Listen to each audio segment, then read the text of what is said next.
Bonsoir. Alors, d'abord, je voulais vous remercier pour la qualité de votre intervention. J'ai été impressionné. Surtout de la conclusion, ça fait un peu froid dans le dos quand vous parliez quand vous avez conclu en disant qu'il y a une demande dans la population d'une hégémonie d'autorité. Enfin, c'est vrai que ça donne à réfléchir. Alors, j'avais une question, vous avez en partie répondu sur le populisme de gauche, justement. Il y a un gars qui a écrit un bouquin, je ne me rappelle plus de son nom, qui s'appelle Les Rouges Bruns. Alors, bon, je n'ai pas lu le bouquin, mais ma question c'est, on a une banalisation des idées d'extrême droite dans la société aujourd'hui. Donc l'extrême droite, ça peut être, c'est d'abord à la droite, à l'extrême de la droite, pardon. Et puis, ça peut traverser les frontières et aller aussi du côté de la gauche. Est-ce qu'aujourd'hui, c'est aussi à craindre? Vous mettez le doigt sur des choses qui sont importantes. Deuxième, juste parce qu'après le micro, il va disparaître. Deuxième question. Alors, elle tombe un peu du ciel. Est-ce que vous pouvez nous donner des éléments si, oui ou non, il existe ou pas une extrême droite dans les dom-tom? Département d'Outre-mer. Je suis absolument nul sur les dom-tom, cher monsieur. Donc, comme la question de tout à l'heure sur la gestion à Rome, j'ai un principe extrêmement rare dans la sphère intellectuelle française. Quand je ne sais pas, je le dis. Ça m'éclate en plus à faire parce que des fois il y a des mecs en face, ils paniquent. C'est très drôle. Parce qu'ils se disent que si tout le monde se mettait à faire comme ça, s'il y avait une épidémie, ce serait dramatique et les gens se rendraient compte que... Bref. Donc je ne saurais vous répondre sur ce point, je pourrais vous dire que des bêtises, et je ne vais pas dire des bêtises. Par contre, vous parlez de choses qui sont importantes. Alors je vais vous donner quelques chiffres, et puis après des trucs un peu plus historiques, pardonnez-moi. Quelques chiffres sur les législatives partielles qu'il y a eu dans ce quinquennat, où on a eu des seconds tours UMP FN. Joël Gombin a calculé que pour l'électorat social-démocrate du premier tour, de 15 à 20%, c'était reporté sur le candidat FN. C'est une rupture majeure. Un électeur socialiste, jadis, vous lui disiez, il y a un type d'extrême droite, il y a un type de droite, il y allait, le fascisme ne passera pas, etc., comme un salade. C'est fini. C'est fini. Ce qui fait que, je ne sais pas s'ils l'ont bien compris au Parti Socialiste, mais je crois quand même. Mais c'est fini. Ça rentre dans un contexte global. C'est-à-dire qu'à force d'attaquer en permanence l'État-providence, à force de le démonétiser en permanence, je crois qu'on a fait rentrer l'idée du déclin dans ce qu'étaient les segments électoraux classiques de la gauche. Il y a eu une enquête l'année dernière, que j'ai trouvé, il y a des résultats quand même des fois dans les enquêtes d'opinion qui vous saisissent, enfin, je ne sais pas vous, moi des fois ça me saisit. Une enquête auprès des fonctionnaires. Et le résultat nous montrait qu'il restait 15% de fonctionnaires qui pensaient que les politiques publiques qu'ils appliquent jour après jour, je veux dire 8 heures par jour, étaient bien au service de la population. Il reste 15% des fonctionnaires qui croient dans le boulot qu'ils font.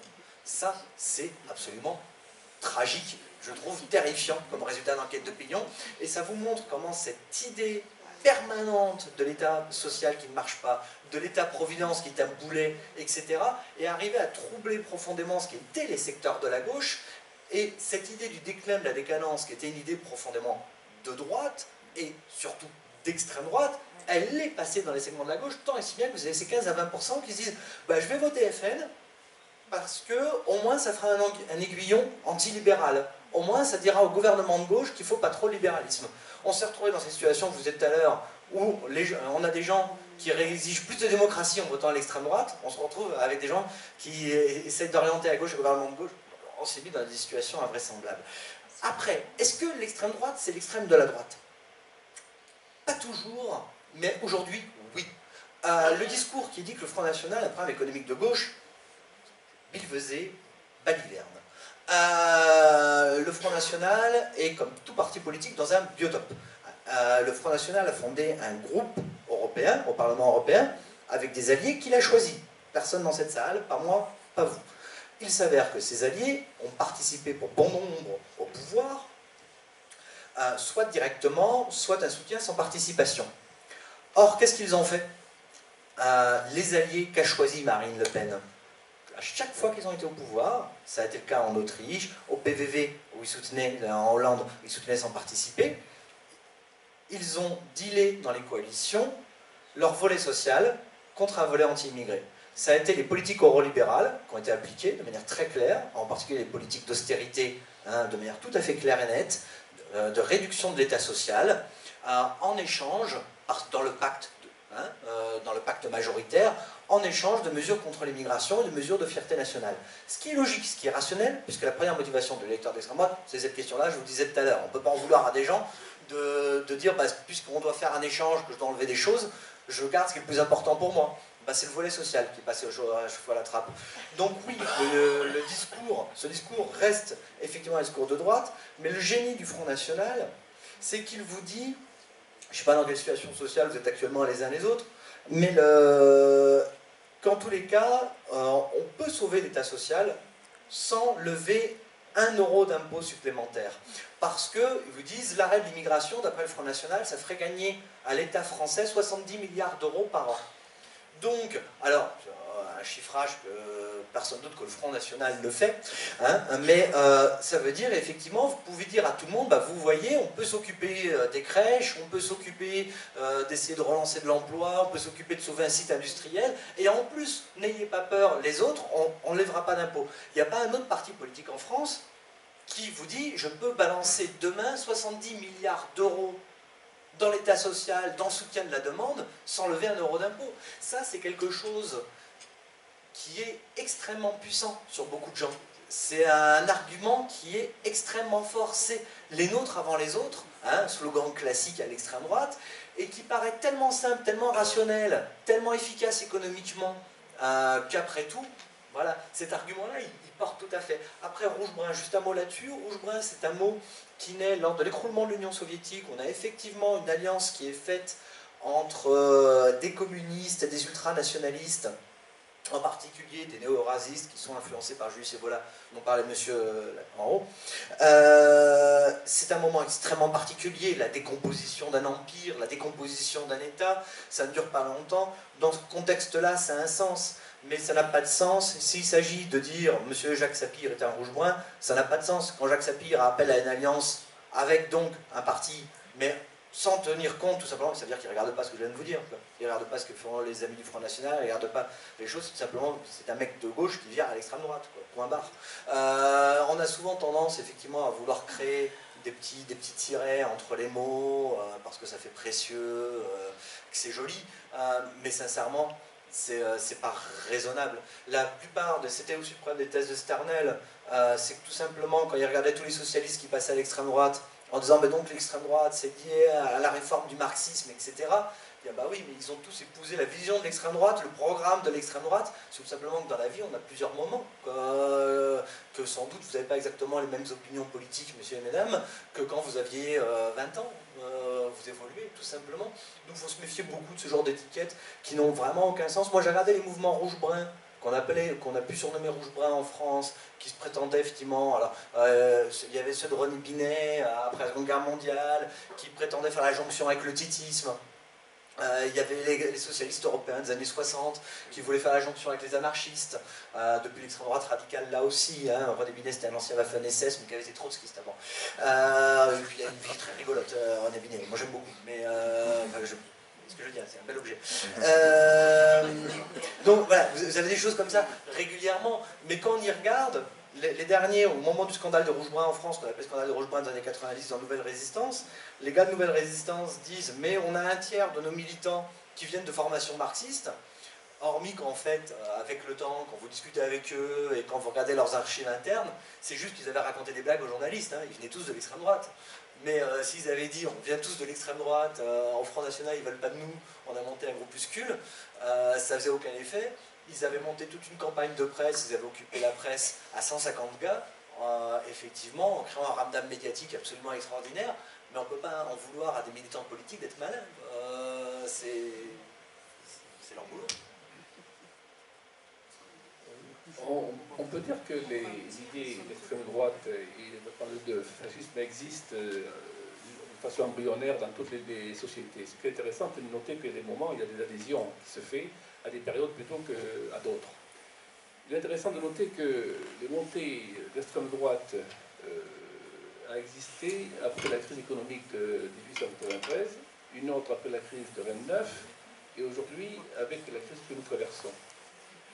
Donc on ne peut pas dissocier cette adhésion aux idées fascistes ou à l'extrême droite sans la lier à la crise économique. Ce dont vous avez fait l'économie un peu, j'allais dire ici, j'ai cru comprendre que vous faisiez plutôt la socio-psychologie de celui qui adhère à l'extrême droite plutôt que les causes. Voilà. Or, on revient sur l'économie. Bien sûr, l'extrême droite va dire qu'il n'y a pas d'argent, on ne peut pas faire ceci, on ne peut pas faire cela. Mais si, vous n'avez jamais évoqué le mot capital. C'est-à-dire que l'amoncellement d'argent avec des gens qui s'appauvrissent, des gens qui s'enrichissent, qui sont, je crois, les causes principales d'une adhésion nouvelle, d'un développement des adhésions au fascisme et à l'extrême droite, plutôt qu'à une histoire de philosophie, en disant, voilà, à un moment donné, on développe plus que l'extrême droite que le reste. On ne n'est pas fasciste, on ne n'est pas, de droite ou de gauche, on le devient. Il y a une raison à cela. Et elle n'est pas uniquement philosophique, elle n'est pas uniquement culturelle. Elle est, à mon avis, surtout associée à l'économie, et elle est donc la conséquence, l'économie est la cause, et ce que vous avez décrit, c'est plutôt, à mon avis, c'est mon avis, une conséquence des crises économiques. Et la solution, elle ne se trouve pas dans les grandes philosophies, les grands débats, la télévision, en disant est-ce qu'on fait où est l'argent, qu'est-ce qu'il y a comme argent, où il se trouve et qu'est-ce qu'on en fait. Moi, je ne vous donnerai pas de solution, parce que je n'ai pas de solution par principe. Mais, bon, je suis un peu étonné de votre lecture des choses. Je sais pas. Non, moi, je ne dis pas du tout que les choses sont juste culturelles. Quoi. Je crois que je parlais d'économie juste en répondant à monsieur. Non, les choses, elles s'interpénètrent. Toute explication unicausale consiste à faire un récit en histoire ou en sciences politiques. C'est toujours multicausal par définition. C'est bien évidemment lié à des questions démographiques, lié à des questions économiques, lié à des questions historiques, lié à des questions de représentation culturelle. C'est la totalité de ces facteurs qui nous permettent de comprendre. Les thèses sur le fascisme comme stade ouvert de la dictature du capital sont des thèses qui se sont toutes écroulées sur le mur de l'historiographie.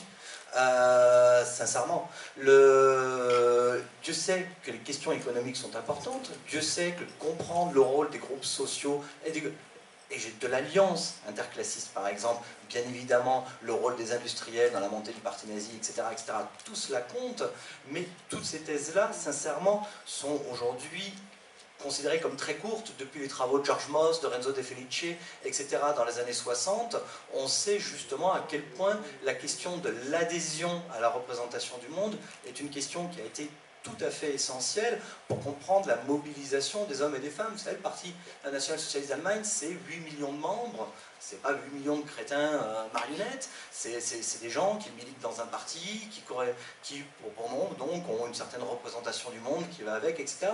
Je crois qu'il faut là vraiment arriver, en particulier puisque vous êtes, à ce que j'en ai saisi, plutôt un milieu de gauche, à saisir cette multicausalité des choses. Parce que sinon, on ne peut pas y arriver. Quoi. On ne peut vraiment pas y arriver.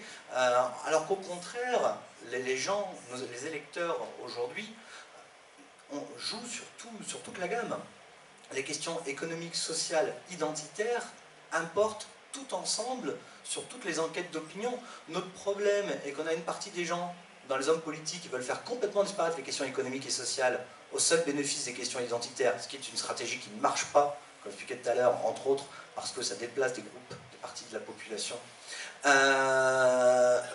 Et donc c'est un échec, mais il est bien évident qu'aujourd'hui, une offre politique, à mon humble avis, je ne suis pas militant politique, donc chacun fait comme il veut, hein, mais une offre politique qui ne prendrait pas en cause les conflits de mémoire, par exemple, qui existent aujourd'hui, qui sont des conflits tout à fait vifs, hein, les conflits de mémoire, les conflits de concurrence, effectivement, de concentration de capital symbolique hein, entre les groupes, etc., auront beaucoup de mal. Là-dessus, monsieur parlait tout à l'heure de Podemos. Podemos, c'est intéressant parce que Dieu sait qu'ils parlent des questions économiques et sociales, mais que justement, ils essayent d'habiter également toutes les représentations culturelles et de construire des représentations culturelles pour construire une hégémonie. Il me semble, mais je ne suis pas un militant politique, que c'est une bonne démarche.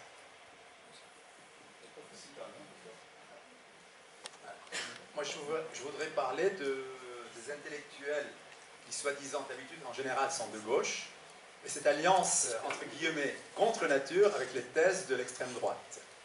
La deuxième question, c'est que pourquoi en Europe, en gros, en Italie, en Espagne, c'est les thèses de l'extrême gauche qui dominent, alors que chez nous, c'est le contraire. Je ne sais pas si j'ai raison. Non, mais vous posez une question importante. Alors, il faut bien voir qu'en Espagne, on parlait de Podemos, il y a un phénomène dont on parle moins dans les médias français, je ne sais pas pourquoi d'ailleurs, qui est extrêmement important, qui est Ciudadanos.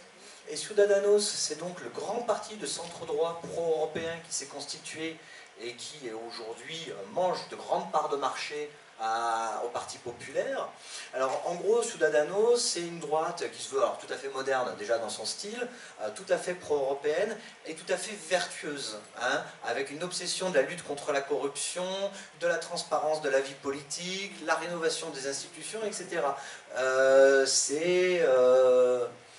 n'y a pas tellement l'équivalent dans la droite française, chercher un truc, une idée, j'en vois pas. Mais ça sera un peu les idées économiques européennes d'A François Bayrou, au bénéfice d'un positionnement d'incorruptible, vous voyez, de vertu démocratique. On n'a pas tellement ça chez nous, je ne vois pas d'exemple.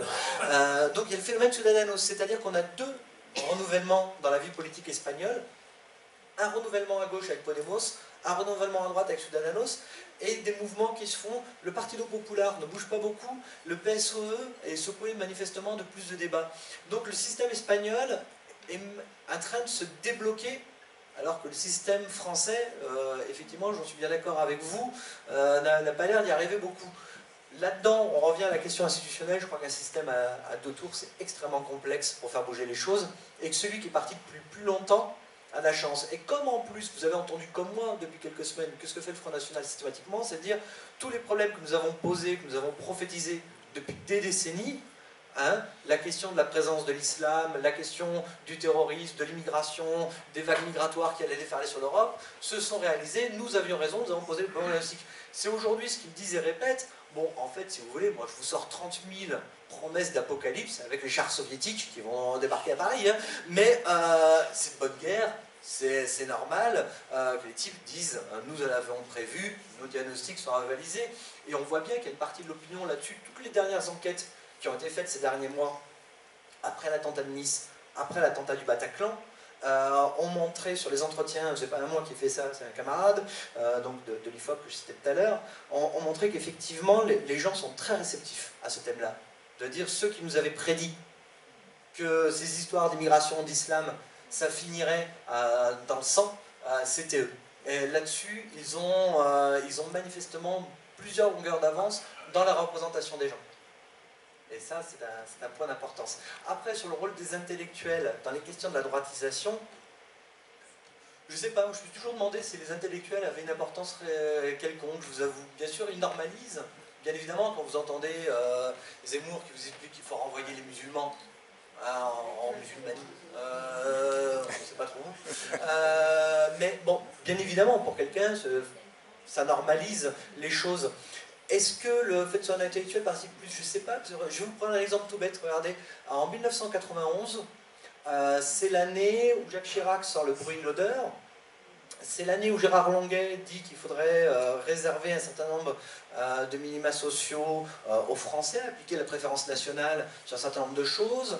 On en a plusieurs, un peu oubliés aujourd'hui comme Éric Raoult, qui disent qu'il faut des alliances entre la droite et le Front National. Et puis on finit à l'automne, un festival avec l'ancien président de la République, Valéry Giscard d'Estaing, qui dit qu'on est passé de l'immigration à l'invasion. Qu'est-ce qui se passe à ce moment-là, à l'automne? On a deux choses qui se passent. D'abord, Bruno Maigret siffle la fin de la récré en disant « c'est à nous tout ça, vous arrêtez la blague ».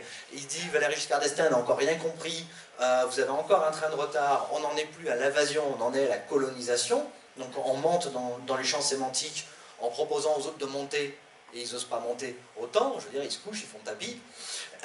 Et qu'est-ce qui se passe à ce moment-là? Il y a un sondage, et après cette année extraordinaire de propos humanistes partagés, il y a un sondage qui est fait où on demande aux sondés quel est d'après eux l'homme politique qui tient les propositions les plus intéressantes sur la question de l'immigration, et le numéro 1 c'est Jean-Marie Le Pen. C'est-à-dire qu'effectivement on a normalisé ces opinions On a fait monter la chose, d'ailleurs la droite à ce moment-là va un petit peu se calmer en se disant ah, tiens en fait peut-être que la stratégie n'est pas la bonne, ils ont du mal à retenir le truc, mais là sur le moment ils le font. Mais est-ce que les types comme Zemmour sont plus importants dans ces cas-là par exemple qu'un homme politique, etc. Moi je vous avoue c'est une question que je me suis toujours posée, parce que c'est vrai que c'est des débats très récurrents, qu'il y a souvent des articles là-dessus, le rôle des intellectuels, c'est pas facile à démontrer en même temps, même si ça participe à la bataille pour l'hégémonie.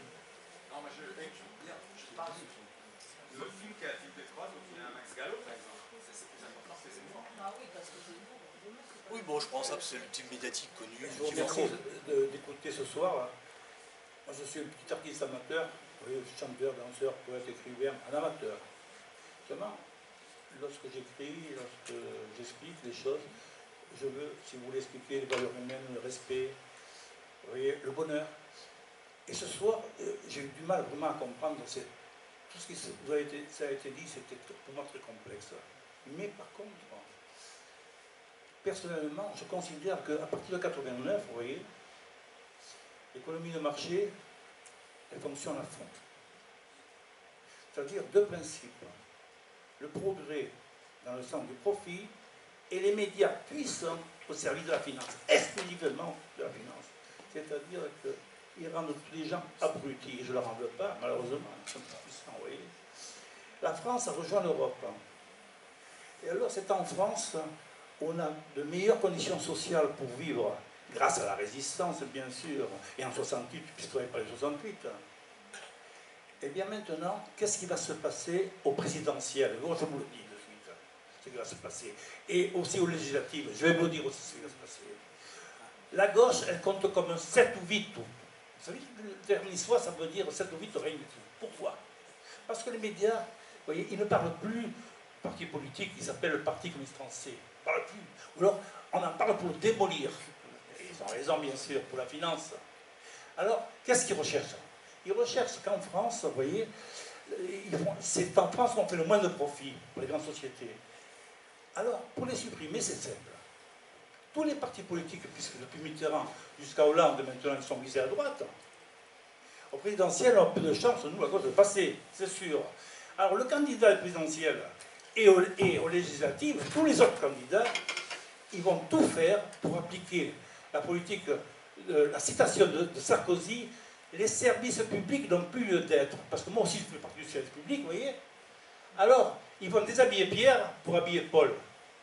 Et ce qui va se passer pour les enfants et pour l'avenir, ça sera un désastre. Parce que je ne vois pas comment pouvoir redresser quand je vois les luttes qui faiblissent de plus en plus et que les gens ne comprennent plus rien. Voilà ce que je pense de tout ce qui a été dit. Pour moi, l'essentiel, pour pouvoir écrire le bonheur, pour pouvoir expliquer l'instruction civique, les valeurs humaines, on perd tout ça. Comment voulez-vous arriver à l'équilibre? Je me demande.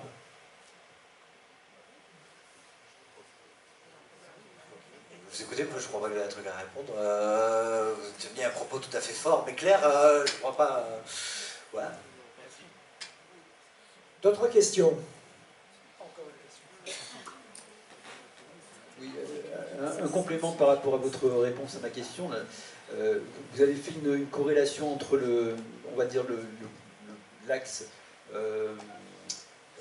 libertaire, horizontal et l'adhésion aux politiques économiques et sociales néolibérales. Mais disons, il n'y a pas forcément une corrélation. Il y a eu notamment le développement d'un mouvement social récemment en France, mais il y a eu d'autres types aussi dans d'autres pays. Ce mouvement, il s'appelle Ligne debout. Et pour le moins qu'on puisse dire, c'est qu'ils adhéraient, en fait, il y a une adhésion globale, disons, à une tendance horizontale, libertaire sur le plan politique, moral et sociétal, et pour autant un rejet des politiques économiques et sociales néolibérales. Bien sûr, je sais passer directement des forces sociales plus grosses dans la vie politique, mais entièrement d'accord, surtout que je n'ai pas beaucoup d'antipathie pour les perspectives autogestionnaires, on ne lève le pas. Encore une question là-bas.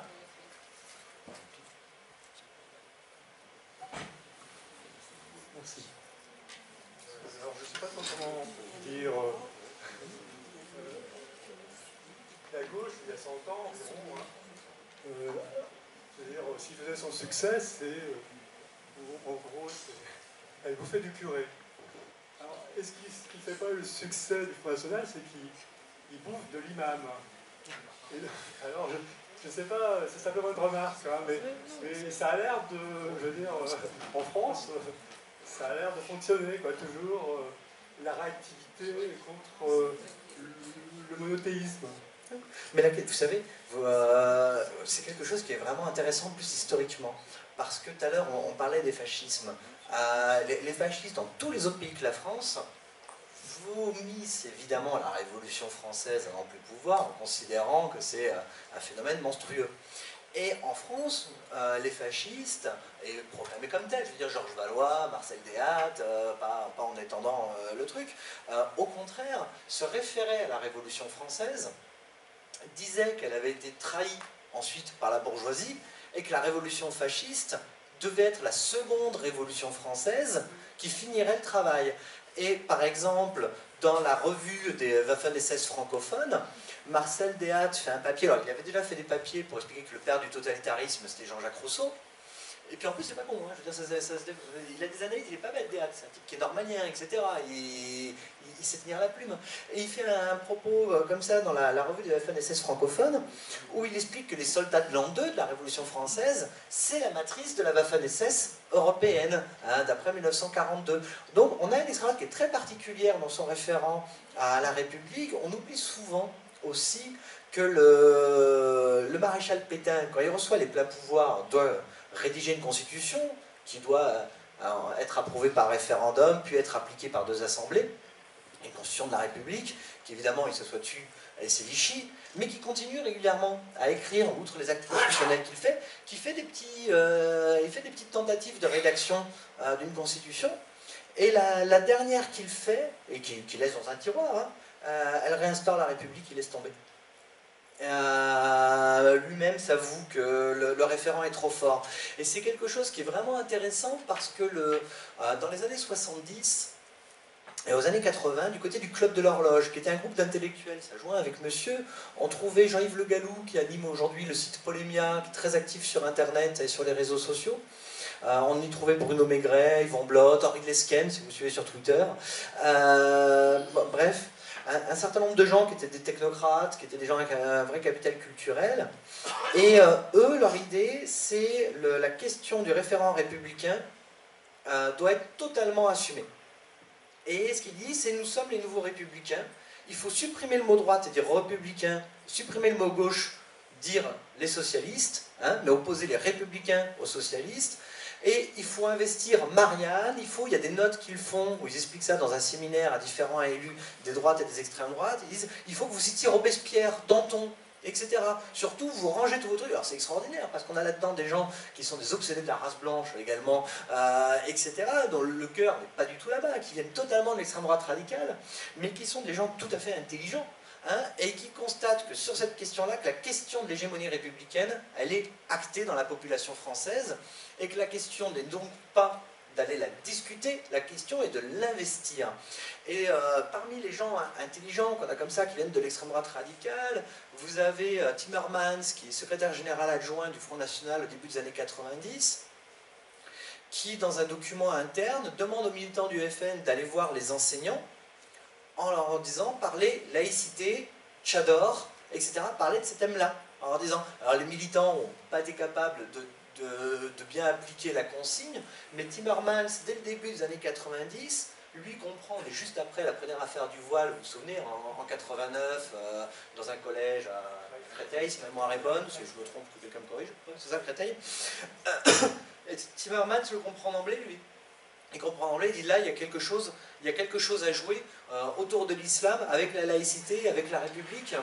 Donc oui, c'est un angle qui est extrêmement judicieux et sur lequel il ne faut pas rêver, l'extrême droite ne reviendra pas en arrière, hein, parce que c'est un très bon angle. L'angle national catholique, là il y a Civitas qui vient de se monter en parti politique, mais l'âge d'or du catholicisme intégriste en France, c'est les années 60, où là vous avez des choses qui sont intéressantes, avec la cité catholique, des vrais réseaux, jusqu'en 64, dans les officiers supérieurs de l'armée française, où vous avez des réseaux qui sont intéressants. Mais après, ça devient quand même beaucoup un entre-soi, c'est compact, c'est plus dans l'entre-soi quand même qu'autre chose, dans les constructions de réseaux, qu'une offre politique qui peut emporter la chose. Tandis que la laïcité, c'est bien. Encore une question? Une dernière? Il est assez intarissable. Alors, question un petit peu peut-être polémique et pas très politiquement correcte. On parle souvent des courants d'extrême droite d'inspiration intégriste catholique, mais est-ce qu'il n'y a pas aussi une émergence de courants de nouvelle extrême droite d'inspiration musulmane et d'inspiration juive aussi? Alors, ouais, bien sûr, en France, en particulier sur la question. Alors, il y avait le mouvement Pétard dans les années 90.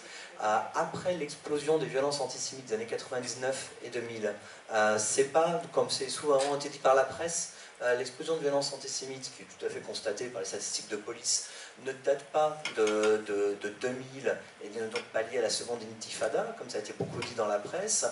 Ça commence en 99 et c'est dans le cadre d'une explosion globale des violences racistes, mais avec en particulier les violences antisémites. Et ça a emmené la construction en France d'un groupuscule qui s'appelle la LDJ, la Ligue de défense juive, qui se classe tout à fait à l'extrême droite de manière tout à fait claire. Ensuite, sur l'émergence d'une extrême droite musulmane en France, il y a eu la tentative du parti antisioniste qui n'a pas été très réussie, mais de même que la LDJ. La LDJ, c'est très très faible au niveau quantitatif. On est quand même sur des tout petits groupes, et de même le parti antisioniste n'est pas arrivé à mordre beaucoup. Donc pour l'instant, je ne vous dis pas que ça n'a pas, je ne sais pas de quoi le futur sera fait, bien évidemment, peut-être que dans 10 ans, dans 20 ans, on rediscute et que ces trucs-là ont reprogressé, mais depuis quelques années qu'il y a des tentatives, ça marche assez mal. Il y avait aussi les tentatives de Kémy Séba de faire un groupe d'extrême droite, noirs, musulmans, après d'autres aventures qu'il avait eues, mais là aussi ça n'a pas bien mordu, ça mord pas bien. Mais même là-dessus, vous savez, il y a des différentes tentatives de groupes extrémistes communautaires en France ont souvent eu beaucoup de difficultés. Dès les années 70, il y a eu des tentatives de constitution de la Nation of Islam, qui est un groupe d'extrême droite noir américain. Ils avaient essayé de s'importer vers la France, et puis aussi avec des déparutions en Algérie, et c'est pas bon, enfin ça mord pas pour l'instant. Peut-être que demain ça mordra. Le courant Soral du donné. Il est en baisse au contraire aujourd'hui. C'est un courant qui est tout à fait en baisse, qui est en difficulté. C'est un courant qui, sur son principal vecteur, son site internet, a eu une année 2015 assez difficile, qui a remonté ensuite après novembre, mais qui était plutôt en baisse et qui a plutôt l'air d'avoir un petit peu de difficulté à trouver un second souffle aujourd'hui. Dieu sait qu'il y a quelques années, Soral avait été bon au niveau du combat culturel, puisqu'on parle beaucoup de combat culturel. Je veux dire, il avait su vraiment créer quelque chose qui parlait à beaucoup de gens. Vous savez, aujourd'hui, s'il y a des enseignants ici, des enseignants d'histoire en particulier, des élèves qui écoutent Soral, qui parlent de Soral, qui disent oui, mais moi j'ai entendu ça dire Soral, vraiment c'est devenu un très grand classique. Et puis moi-même, je veux dire, j'ai rencontré différents enseignants d'histoire géo qui sont des soraliens. On en avait compris maintenant dans le corps enseignant. Donc il a eu un vrai impact Soral, mais avec cette vraie difficulté là aussi, il y a des fois il faut un peu regarder la critique de la gauche, cette vraie difficulté à y répondre, qui a été de balayer ça avec beaucoup de mépris, plutôt que de regarder le travail qu'il faisait, la façon dont il parlait, l'efficacité qu'il avait, et en particulier ce mépris que l'on donne aux fans de Soral et de Donné. Moi, il y a quelque chose qui ne m'épate toujours, quand vous allez sur le site d'Alain Soral, vous regardez, passez-y, je ne veux pas faire exploser le trafic, mais passez-y un jour, quand vous avez 5 minutes, allez regarder les commentaires sur le site de Soral, vous verrez que les gens ont souvent une orthographe qui est bien meilleure que sur celle de nombreux sites de presse où on peut aller, qu'ils ont souvent des références culturelles, économiques, juridiques, historiques. Alors c'est intéressant, on voit bien qu'en fait on a une question sur un public qui a une certaine culture, qui sans doute dans un certain nombre de cas dans des situations de déclassement néanmoins, et à qui Soral amène la fin de la compréhension des phénomènes en disant tout ce phénomène-là, tout ce délitement du monde que vous subissez dans votre vie, c'est dû à la transnationalisation du monde, et la matrice de la transnationalisation du monde, c'est le sionisme. Donc il apporte une analyse logique, structurelle à ça. Mais voilà, il le fait bien, et c'est vrai que les gens à gauche, maintenant, alors qu'il est plutôt un peu en perte de vitesse, d'un coup d'un seul, cette année, on a vu le gouvernement monter au filet, etc., crier en disant « Mais mon Dieu, l'influence d'Alain Soral », alors que ça a été d'abord accueilli avec beaucoup de mépris, de haussement d'épaule, plutôt que de regarder le travail qu'il faisait et les gens qui l'écoutaient. Et un dernier point, n'allez pas croire que je sois l'avocat d'Alain Soral, du tout, c'est moins qu'on puisse dire, mais il y a quand même quelque chose qui est important, je crois, pour comprendre le succès d'Alain Soral, c'est, je disais, la transnationalisation. Quand on prononce ce mot-là, ça arrache l'oreille, quoi.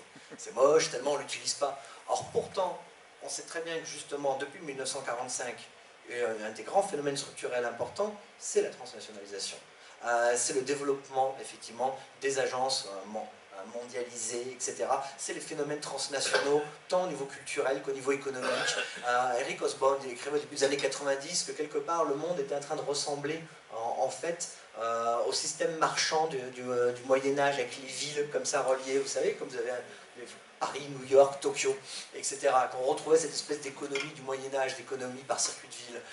C'est un phénomène qui est tout à fait complexe, c'est un phénomène qui a des impacts gigantesques sur la production, sur le travail, dans les rapports géopolitiques, et c'est un phénomène dont on parle tellement peu que lorsqu'on prononce le mot, ça arrache les oreilles de tout le monde. Mais donc ensuite, quand il y a quelqu'un qui dit, en fait, je vais vous expliquer tout ça, et qui vous dit, bah, c'est le lobby sioniste, bon, bah, là, il ne donne pas évidemment le bon truc, mais en même temps, les autres pourraient peut-être un peu investir l'explication du monde. Merci Nicolas Lebourg, bonne soirée, à la prochaine, et dorénavant, donc, pensez au chapeau à la sortie.